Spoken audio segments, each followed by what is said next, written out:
You could feel his pain in the room.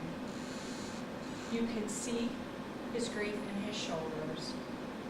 You could almost hear his heart breaking, as well as the hearts of the two people standing behind him. It was the sweetest, most painful moment I have ever witnessed. I am looking at my brother with our parents standing behind him as he is standing over the casket of his son. On August 6, 2006, my nephew Adam committed suicide. I didn't know what Adam was thinking. I didn't know why. I didn't know how I could have helped, and I didn't know how to heal at first.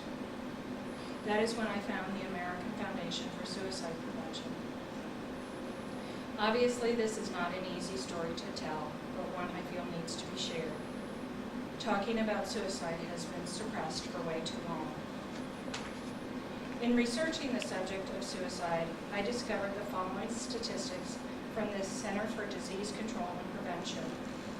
38,364 people committed suicide in the U.S. in 2010, averaging 105 each day.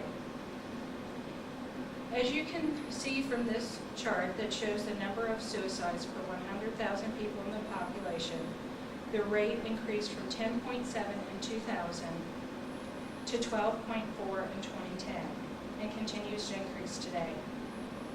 Suicide ranked 10th as cause of death for all ages in 2010. It ranked 3rd for 15 to 24-year-olds, 2nd for 25 to 34-year-olds, 4th for 35 to 54-year-olds, and 8th for 55 to 64-year-olds. This chart shows the suicide rate by age group, and the most significant increase over this 10-year span was for the ages 45 to 64 years old, shown here by the orange and red lines.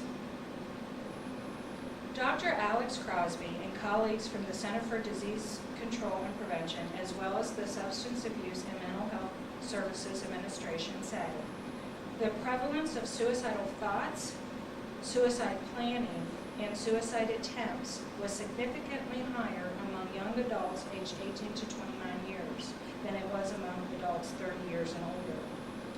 The prevalence of suicidal thoughts was significantly higher among females than it was among males. However, male suicides are 4 times higher than females, representing 79% of all suicides in the U.S. This chart shows the comparison between suicides committed by men versus women.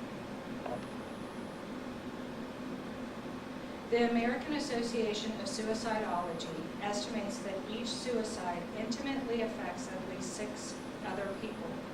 Based on the 796,672 suicides from 1986 through 2010, the estimated number of survivors of suicides in the U.S. is 4.78 million. That's 1 of every 65 Americans. In 1987, a small group of people who had known someone who had committed suicide and were concerned with the rising rates of suicide joined with scientists to create the American Foundation for Suicide Prevention, also known as the AFSP. The AFSP's mission is to be the leading national not-for-profit organization exclusively dedicated to understanding and preventing suicide through research, education, and advocacy, and to reaching out to people with mental disorders and those impacted by suicide. The AFSP offers funding for scientific research, educational programs for professionals. They educate the public about mood disorders and suicide prevention.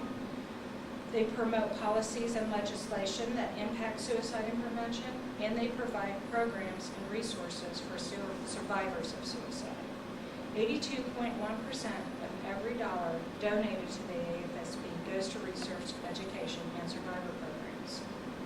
The AFSP says, while we know from research that 90% of people who die by suicide have a potentially treatable mental disorder at the time of death, a disorder that often has gone unrecognized and untreated.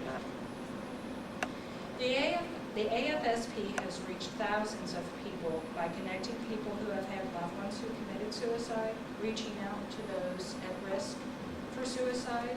They support research on suicide by scientists in clinical communities. They have created more than 50 local chapters in 35 states. They educate communities on suicide and prevention, as well as reporters and media on covering suicides. They have positioned the foundation to influence suicide prevention through legislation and policies at the federal, state, and local levels. And they have established the Out of the Darkness walks that have increased individual donations. At the end of my speech, I would like to distribute information on risk factors, and warning signs for suicide from the AFSP.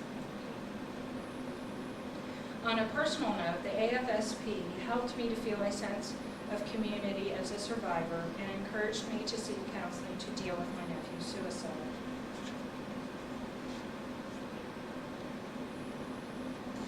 My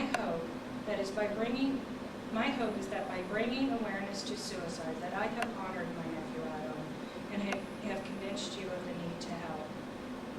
I would like to ask you to make a donation to the American Foundation for Suicide Prevention to help someone else's loved one and prevent another family from experiencing this horrific tragedy.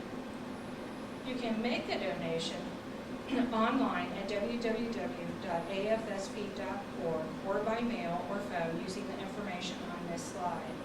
You can also participate or sponsor someone participating in one of the Out of the Darkness walks. The walk in Madison, Wisconsin is at the Villas Park on September 15th, starting at 9:30 a.m.